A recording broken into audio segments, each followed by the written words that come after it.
Welcome to Dihaz Echo, and my name is Wazir Dihaz. Today, we're diving into one of the most important concepts in Python, conditional statements. Let's learn how Python makes decisions using if, else, and elif. Let's get started. What are conditional statements? First, let's understand what conditional statements are. Conditional statements allow our code to make decisions. Imagine asking a question: if something is true, then do this, otherwise do something else. In Python, we use keywords like if, else, and elif to make this happen. Now let's look at the most basic form, the if statement, the else statement. But what if the condition is false?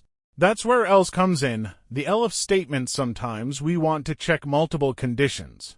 That's where elif, short for else if, comes in. Real-life example: temperature checker. This code checks the temperature and gives a message based on the value. You can create similar logic for games, websites, or apps.